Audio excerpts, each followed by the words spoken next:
안녕하세요. 앤손입니다. 오늘은 공매 빌라를 같이 공부해 보겠습니다. 이 빌라가 약간 특이한 내용이 있었어요. 알아두시면 앞으로 여러분 경매하는데 많은 도움이 될 것 같습니다. 미아동의 5층 조그만 빌라죠. 현재 1억 8천 감정가고요. 12월 23일부터 24일까지. 오늘이 23일이에요. 시간이 좀 촉박하죠. 예. 저는 이번에 낙찰되지 않을 걸로 봅니다. 그래서 만약 유찰된다면 여러분이 입찰하는 것을 꼭 고려해 보시기 바랍니다. 입찰하는 것은 저번에 말씀드렸으니까 오늘 생략하기로 하고요. 아래쪽에 내용을 보면 좀 특이한 내용이 있습니다. 뭐 이걸 보고 말씀드려도 되는데 구독션으로 들어가서 보는 게 좀 더 쉬우니까 구독션으로 말씀드릴게요. 어쨌든 25일은 쉬는 날이어서 이틀 동안 공매를 진행하고 낙찰되지 않으면 연말에 또 이틀 동안 진행하는데 이때는 낙찰되지 않을까라는 생각이 듭니다. 구독션으로 들어가서 이 물건, 같은 물건을 검색해 보겠습니다. 미아동 5층 건물 5층 39평방 가격은 말씀드린 대로 그렇고요. 23일 그리고 유찰되면 또 계속 진행하는데 위치를 볼까요? 지도가 여기 나와 있으니까 지도를 한번 살펴보죠. 자, 이 건물입니다. 꽤 깨끗해 보이죠? 그렇게 낡아 보이지는 않습니다.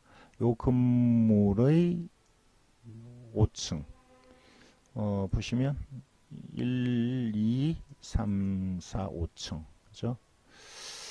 5층인데 여기 잘 드러나 있지 않은데 이따가 다시 말씀드리겠습니다. 아마 이게 불법으로 정축한 것 같아요. 그래서 불법의 내용이 나옵니다. 그 말씀을 드리고요. 주변은 그냥 평범한 주택가로 보여집니다. 이쪽에서 보면 4층에 이런 것들이 불법 정축이죠. 일반적으로 이렇게 불법 정축을 많이 하는데 주변에서 어떤 이의를 달지 않으면 문제가 안 되는데 주변에서 민원을 제기하면 이제 이게 불법으로 구청 건축물 관리대장에 기록이 되고요. 여러 가지 불이익이 생기죠. 이행 강제 뭐 이런 것들 또는 양성화할 때 이걸 어떻게 해야 된다라는 뭐 이런 문제들이 생깁니다. 요 뒤에 다시 또 말씀드리기로 하고 위치를 지도로 보면 뭐 대략 이렇습니다. 로드뷰 지우고 위치는 우이선이죠. 우이경전철선이 지나가는 쪽 여기에서 멀지 않은 거리를 재보니까 한 200m 한 300m 정도의 거리가 나오네요. 보통의 주택가 이렇게 보시면 되겠네요. 자, 그리고 다시 건물로 들어가 보겠습니다. 등기부를 보면 이제 이러한 내용이 등기부를 보기 전에 재산 명세를 먼저 봐야 되겠네요. 세입자가 살고 있다. 1억 2천만 원의 세입자 보이시죠? 16년 9월에 전입한 1억 2천만 원의 세입자인데 계속 이 아래쪽을 보면 16년 9월의 임차인보다 먼저 설정된 근저당 이게 1번이 되죠. 금액이 많이 큽니다.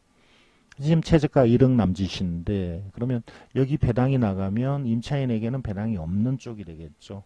뭐 다른 세금은 중요하지 않습니다. 어차피 이건 다 지워지고 임차인보다 앞서는 세금은 당해세라 그러면 강북구청이니까 이것 정도 당해세 뭐 거의 재산세일 거예요. 당해세는 임차인보다 먼저 배당. 그죠? 근데 금액이 크지 않으니까 1번 이게 1번이죠. 당해세가 1번 그 다음에 건저당이 2번 임차인이 3번이 되는데 이게 너무 크다는 거죠. 그래서 임차인에게 배당이 없다면 이제 조금 문제가 되겠죠. 1억 2천이라는 큰 돈을 못 받으니까 여기는 쉽게 나가려고 하지 않을 테고, 이게 공매란 말이에요. 공매는 인도 명령이 없어서 나가지 않으면 소송해야 돼요. 그래서 그 가능성 때문에 이 물건이 좀 더 떨어지는 게 아닌가라는 생각을 해봅니다. 자, 그런데 자, 이걸 잘 한번 살펴봤어요. 과연 임차인에게 배당이 없나? 등기부를 봤습니다. 등기부를 보니까 현재 경매를 하고 있다는 기록이 나오는데, 아까 1번 근저당권자 새마을금고가 경매를 신청했네요. 네, 그리고 그 금액이 여기 나와 있죠. 2억 5,600, 원금은 한 2억 1천 뭐 이렇게 될 것 같습니다. 그래서 이 내용을 좀 살펴봐야 될 것 같아서 요렇게 경매로 진행하고 있는 화면을 열어봤는데 4개의 빌라가 한꺼번에 경매가 진행되고 있고요. 이미 2개는 낙찰되고 공매가 진행되는 501호는 아직 낙찰이 되지 않은, 공매보다 금액이 더 떨어졌습니다. 날짜는 내년 1월. 자, 그래서 이게 하나의 물건의 새마을금고가 2억 얼마가 아니고 4개에 대해서 2억 얼마예요. 예를 들어서 2억 2천. 새마을금고가 2억 2천이라는 돈을 이 4개의 부동산을 공동담보하고 빌려줬다면 이 4개에 대해서 각각 받아야 되는데 얼마씩 받아야 되나? 그거는 낙찰가의 비율입니다. 그럼 낙찰이 얼마 될까? 낙찰이 되어 봐야 결론이 나오겠죠. 그런데 우리가 미리 예상을 해본다면, 예상을 하면 1억 1천, 9천, 이번에 1억, 이거는 5,800 뭐 이렇게 예상을 해볼 수 있지 않나? 그러면 전체 2억 3억 6천 정도 중에 이런 비율이 되겠죠. 3억 6천 중에 1억 200, 그죠? 이 비율.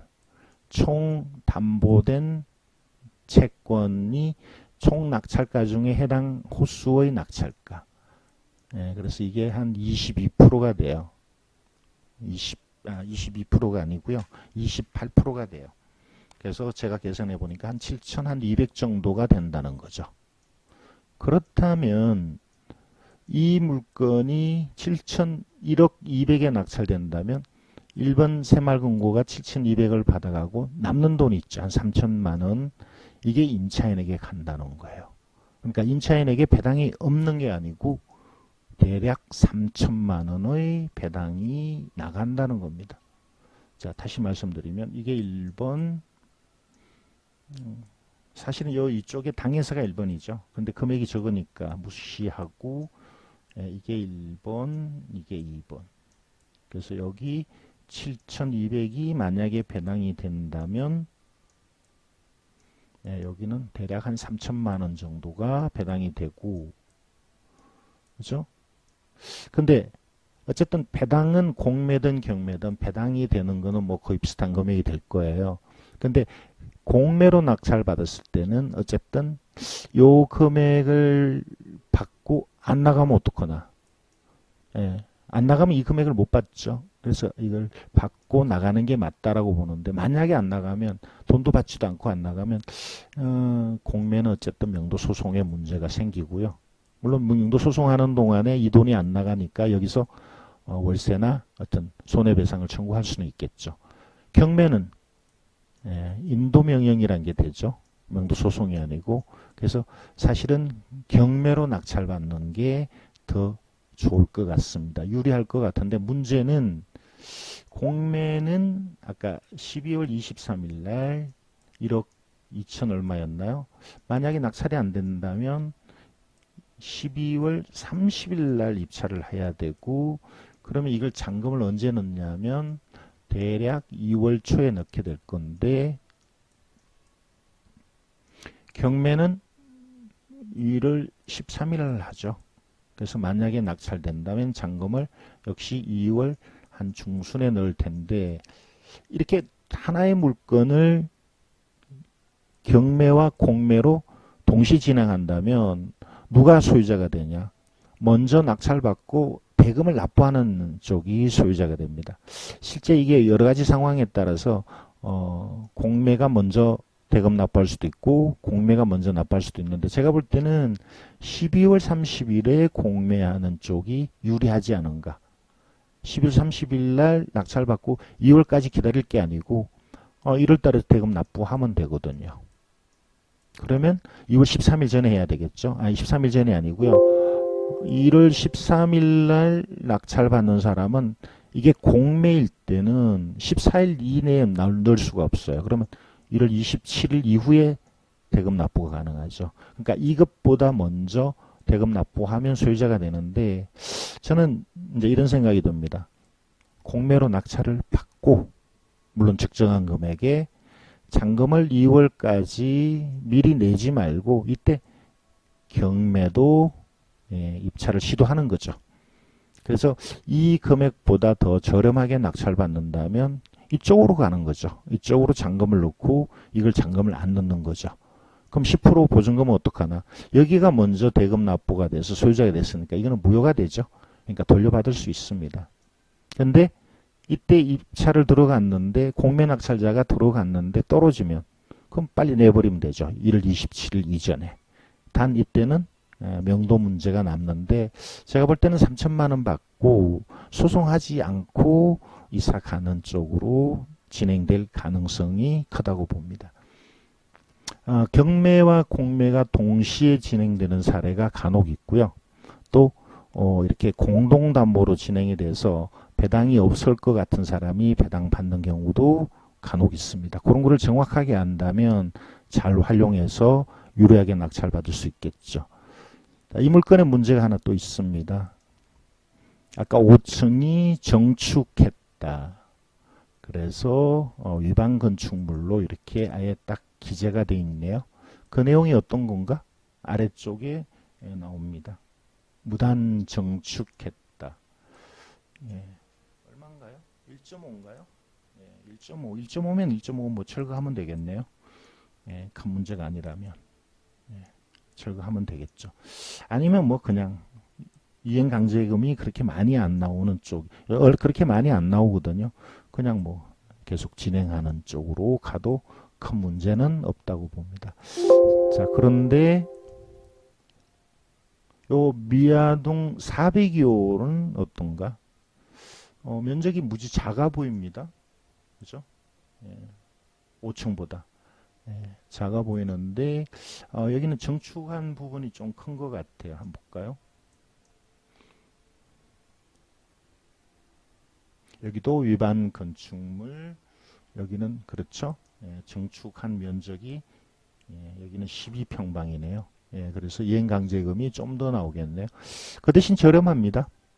그죠? 5,800 저렴하니까 이것도 입찰을 고려해봐도 되겠죠. 5층이나 배당은 마찬가지입니다. 여기도 일부 배당이 나갈 테고 그래서 임차인에게도 어느 정도 배당이 나갈 수 있다라고 봅니다. 자, 그래서 여러분은 경매와 공매가 동시에 진행되는 데서 오히려 기회를 찾을 수 있고요. 또 공동담보의 물건에서 여러분이 또 기회를 찾을 수 있다라는 것 말씀드립니다. 오늘은 경매와 공매가 동시에 진행되는 사례를 같이 공부해 봤습니다. 엔손입니다. 감사합니다.